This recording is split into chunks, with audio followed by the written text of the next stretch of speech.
Hi friends, இது உங்கள் அறிவதவசியம் channel. இப்போ பார்த்தீங்கன்னா டிஎன்பிஎஸ்சி குரூப் 2ல் அந்த ஸ்பெஷல் பிரான்ச் அசிஸ்டண்ட்டுக்கும் வந்து எடுக்கிறதுக்கு வந்து வில்லிங்னஸ்ஸான்னு சொல்லி கேட்டிருக்காங்க. இதில் என்ன பார்த்தீங்கன்னா நிறைய பேர் தெரியல, டெக்னிக்கல் குவாலிஃபிகேஷனில் நம்ம என்ன டைப்பிங் வந்து போத் ஹையரும் முடிச்சிருக்கணும். அது மட்டும் இல்லாமல் என்னென்னா ஷார்ட் ஹேண்டில் ஜூனியர் வந்து ஏதாச்சும் ஒன்றில் வந்து முடிச்சிருக்கணும் அப்படிங்கிறது தான் இதோட வந்து குவாலிஃபிகேஷன். ஒருவேளை நீங்கள் இப்போ முடிக்காமல் இருந்தீங்கனாலும் வேலைக்கு போயிருந்தால் போனதுக்கப்புறம் அது 2 வருஷத்துக்குள்ளே அதை முடிக்கணும் அப்படிங்கிறது தான் வந்து கொடுத்துருக்காங்க.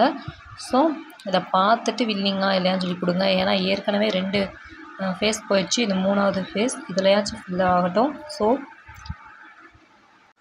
நீங்கள் அங்கே போயிட்டு தெரிஞ்சுட்டு எடுக்காமல் இருக்கிறதுக்கு இப்போயே வந்து தெரிஞ்சுக்கோங்க. எஜுகேஷ்னல் குவாலிஃபிகேஷனில் இந்த டெக்னிக்கல் குவாலிஃபிகேஷன் இந்த 2 வருஷத்துக்கு அப்புறம் நீங்கள் வேலைக்கு போனாலும் கண்டிப்பாக வந்து இதை பாஸ் பண்ணி ஆகணும். ஷார்ட் ஹேண்ட் அப்போ தான் அவங்க ஜாப் வந்து பர்மனெண்ட் ஆகும். ஸோ இதனால தான் வந்து நிறைய பேர் ஷார்ட் ஹேண்ட் டைப் கூட முடிச்சிடலாம், ஷார்ட் ஹேண்ட் வந்து நிறைய பேர் வந்து கம்ப்ளீட் பண்ண முடியாதுன்னு தான் எடுக்க மாட்டேங்கிறாங்க. ஏன் வந்து இதை நிறையா யூடியூப் சேனல்ஸ் வந்து வெளிப்படையாக சொல்கிறது இல்லைன்னு சொல்லி தெரில. கண்டிப்பாக இதை முடிச்சுட்டு தான் நம்ம வந்து பர்மனெண்ட் ஆக முடியும். ஸோ அதனால தான் வந்து நிறைய பேர் வந்து இதை எடுக்கலை.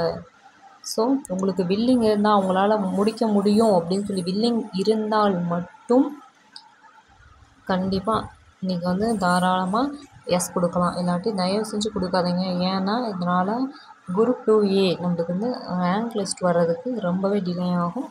ஸோ தேங்க்யூ ஃபார் வாட்சிங் அவர் சேனல் அறிவது அவசியம்.